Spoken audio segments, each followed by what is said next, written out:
Hello friends, स्वागत है आपका आपके अपने चैनल द एग्जाम ट्यूटर में। दोस्तों, आज की इस वीडियो में हम बात करेंगे ब्रिटिश कालीन भू राजस्व व्यवस्था के बारे में, यानी ब्रिटिश शासन का भारतीय अर्थव्यवस्था पर क्या प्रभाव पड़ा। एग्जाम के पॉइंट ऑफ व्यू को देखते हुए इस टॉपिक से संबंधित जितने भी इंपॉर्टेंट क्वेश्चंस और इंपॉर्टेंट फैक्ट्स होंगे उन सभी को आज हम इस वीडियो में कवर करेंगे। इससे पहले प्राचीन और मध्यकालीन भारत के इतिहास को हम टॉपिक वाइज क्वेश्चन आंसर्स के थ्रू कवर कर चुके हैं। उन सभी वीडियोस का लिंक डिस्क्रिप्शन में है। अगर आपने वो वीडियोस नहीं देखी है तो प्लेलिस्ट में जाकर देख सकते हैं। आज की वीडियो का टॉपिक काफ़ी इंपॉर्टेंट है, तो वीडियो को एंड तक ज़रूर देखिएगा। तो चलिए बिना किसी देरी के वीडियो शुरू करते हैं। ब्रिटिश कालीन भू राजस्व व्यवस्था। देखिए, जो ब्रिटिश शासन था उसने भारतीय अर्थव्यवस्था को धीरे धीरे कमज़ोर करना शुरू कर दिया था और उसने धन निकासी की प्रणाली को अपनाया था, यानी भारत से धन ले जाने की प्रणाली को अपनाया था।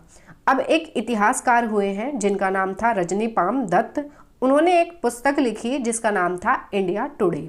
इतिहासकार हुए जिनका नाम था रजनीपाम दत्त, और रजनीपाम दत्त ने एक पुस्तक लिखी जिसका नाम था इंडिया टुडे। उन्होंने इस पुस्तक में कार्ल मार्क्स के 3 चरणों के आधार पर भारतीय अर्थव्यवस्था को दर्शाया। अब कार्ल मार्क्स के वो 3 चरण कौन कौन से थे? एक था वाणिज्यिक आधार, दूसरा था औद्योगिक मुक्त व्यापार और तीसरा था वित्तीय पूंजीवाद। कौन कौन से आधार थे? वाणिज्यिक आधार, औद्योगिक मुक्त व्यापार और तीसरा वित्तीय पूंजीवाद।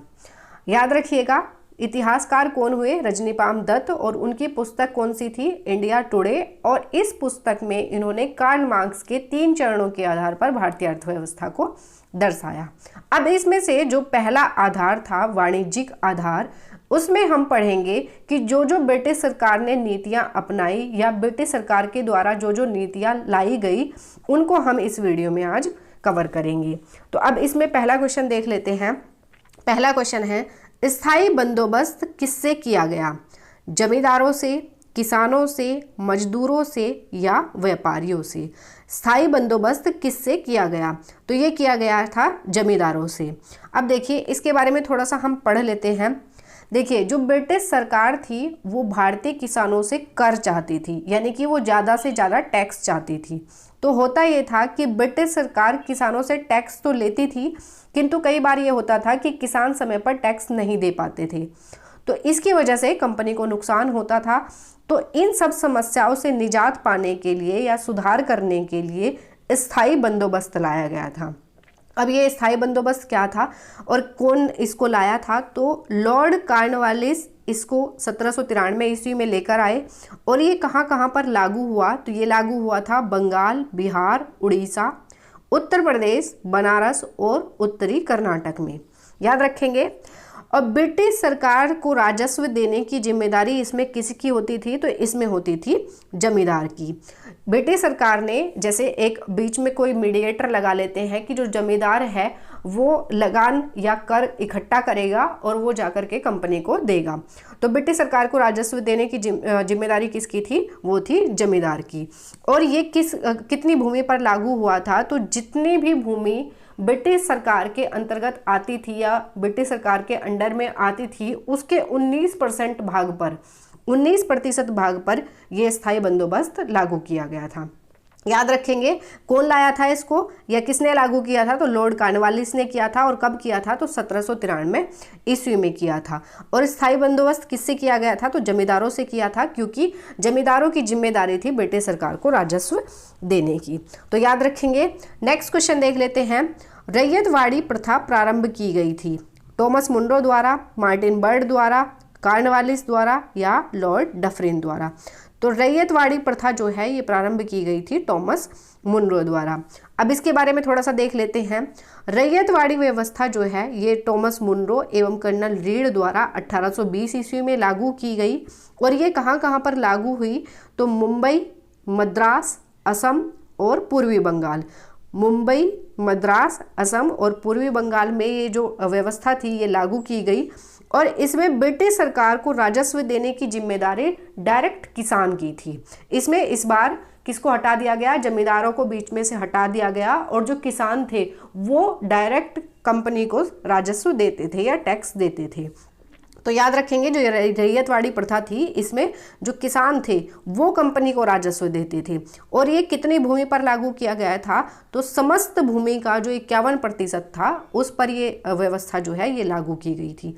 तो याद रखेंगे रैयतवाड़ी जो व्यवस्था थी ये कब किसने प्रारंभ की थी, तो ये की थी टॉमस मुनरो एवं कर्नल रीड ने। और कब की गई थी, तो 1820 ईस्वी में की गई थी, याद रखेंगे। और स्थायी बंदोबस्त जो है ये कब प्रारंभ किया गया था, तो ये किया गया था 1793 ईस्वी में। नेक्स्ट क्वेश्चन देख लेते हैं, महालवाड़ी व्यवस्था कब शुरू की गई थी? 1820 ईस्वी में, 1822 ईस्वी में, 1793 ईस्वी में, या इनमें से कोई नहीं? तो महालवाड़ी व्यवस्था जो है ये प्रारंभ की गई थी 1822 ईस्वी में। इसके बारे में देख लेते हैं। महालवाड़ी जो व्यवस्था थी ये हाल्ट मैकेंजी द्वारा 1822 ईस्वी में लागू की गई थी। और ये कहाँ कहाँ पर लागू हुई, तो उत्तर प्रदेश, मध्य प्रांत और पंजाब में ये लागू की गई थी। और इसमें क्या हुआ कि इसमें भूमि पर गांव का अधिकार था और समस्त भूमि का 30% पर ये लागू की गई थी। देखिए, भूमि पर गांव का अधिकार था। कंपनी ने पूरे गांव को, यानी कि गांव का एक मुखिया होता था, उसको बता दिया कि इतना टैक्स हमें चाहिए। तो वो जो मुखिया था वो पूरे गांव से जो टैक्स होता था वो कलेक्ट करता था और वो जा करके देता था किसको? कंपनी को। तो याद रखेंगे भूमि पर गांव का अधिकार था और जो टैक्स था, टैक्स से मतलब था कंपनी को सिर्फ, और उसने निश्चित कर दिया था कंपनी ने कि इस गांव से हमें इतना टैक्स चाहिए और उस टैक्स को देने की जिम्मेदारी किसकी थी? गांव के मुखिया की थी। तो याद रखेंगे। और कितनी भूमि पर यह लागू हुआ था? तो समस्त भूमि का जो 30% था उस पर यह व्यवस्था लागू की गई थी। याद रखेंगे महालवाड़ी व्यवस्था किसने शुरू की थी? तो ये की थी हाल्ट मैकेंजी ने 1822 ईस्वी में। नेक्स्ट क्वेश्चन देख लेते हैं। नेक्स्ट क्वेश्चन है, किस साहित्यकार ने धन की निकासी के सिद्धांत का उल्लेख किया था? भारतेंदु हरिश्चंद्र ने, जयशंकर प्रसाद ने, मैथिली शरण गुप्त ने, या बालकृष्ण भट्ट ने? तो किस साहित्यकार ने धन की निकासी के सिद्धांत का उल्लेख किया था? तो ये किया था भारतेंदु हरिश्चंद्र ने। आंसर हो जाएगा ए, भारतेंदु हरिश्चंद्र ने। नेक्स्ट क्वेश्चन देख लेते हैं, सूती कपड़ा तैयार करने का सबसे पहला आधुनिक कारखाना किसने स्थापित किया? नौशेरवन टाटा ने, शिवनारायण बिरला ने, जमशेदजी टाटा ने, या कावसजी नानाजी दावर ने? तो सूती कपड़ा तैयार करने का सबसे पहला आधुनिक कारखाना स्थापित किया था कावसजी नानाजी दावर ने। इसके बारे में थोड़ा सा देख लेते हैं। भारत की पहली सूती मिल बंबई में स्थापित की गई थी। बंबई में स्थापित होने वाली पहली सूती mill Bombay spinning and weaving company थी। इसकी स्थापना 7 जुलाई 1853 को कावसजी नानाजी भाई दावर ने और उनके सहयोगियों ने ताड़देव में की थी। सर विलियम फेयरबेयर ने इस कंपनी को डिज़ाइन किया और इसका उत्पादन 1856 में शुरू किया गया। इसकी स्थापना हुई थी 7 जुलाई 1853 को और इसमें काम शुरू कब हुआ? 1856 में। तो याद रखेंगे सूती कपड़ा तैयार करने का सबसे पहला आधुनिक कारखाना स्थापित किया था कावसजी नानाजी दावर ने। नेक्स्ट क्वेश्चन देख लेते हैं। 19वीं सदी में भारत में ब्रिटिश पूंजी का सर्वाधिक निवेश किस क्षेत्र में हुआ? सार्वजनिक ऋण में, रेल व परिवहन में, बागान उद्योग में, या कंपनियां व कारखानों में? तो 19वीं सदी में भारत में ब्रिटिश पूंजी का सर्वाधिक निवेश हुआ सार्वजनिक ऋण में। आंसर हो जाएगा ए, सार्वजनिक ऋण में। नेक्स्ट क्वेश्चन देख लेते हैं। कृषि के वाणिज्यकरण के संबंध में कौन सा कथन गलत है? नगद फसल का उत्पादन बढ़ा, क्षेत्रीय आधार पर कृषि उत्पादन का विशिष्टीकरण हुआ, वाणिज्यकरण की नीति से किसान की माली हालत सुधरी, इसने जमींदार, ऋण दाता, व्यापारी के तंत्र को स्थापित किया। तो कृषि के वाणिज्यकरण से के संबंध में कौन सा कथन गलत है? तो गलत हो जाएगा कि वाणिज्यकरण की नीति से किसान की माली हालत सुधरी। तो ये वाला सी ऑप्शन क्या हो जाएगा? गलत हो जाएगा। नेक्स्ट क्वेश्चन देख लेते हैं। कौन सा बागान उद्योग विदेश पूंजी से आरंभ हुआ?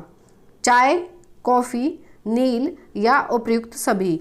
तो कौन सा बागान उद्योग ऐसा है जो विदेश पूंजी से आरंभ हुआ? तो ये तीनों ही जो हैं ये विदेश पूंजी से आरंभ हुए थे। तो आंसर हो जाएगा डी, उपयुक्त सभी।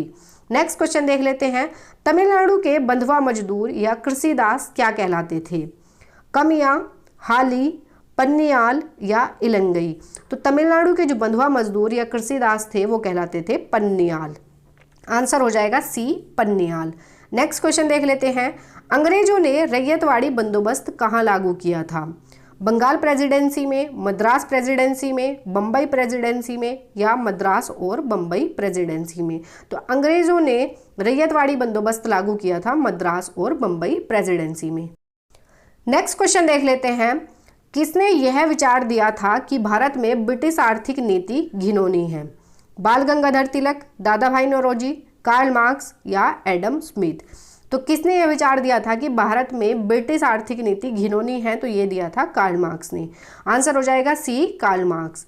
नेक्स्ट क्वेश्चन देख लेते हैं, ब्रिटिश शासन के समय अर्थव्यवस्था को खोखला करने के सिद्धांत के बारे में पुस्तक किसने लिखी थी? लाला लाजपत राय ने, महात्मा गांधी ने, पंडित जवाहरलाल नेहरू ने या दादा भाई नौरोजी ने। तो ब्रिटिश शासन के समय अर्थव्यवस्था को खोखला करने के सिद्धांत के बारे में पुस्तक लिखी थी दादा भाई नौरोजी ने। इसके बारे में हम अगली स्लाइड में देखेंगे।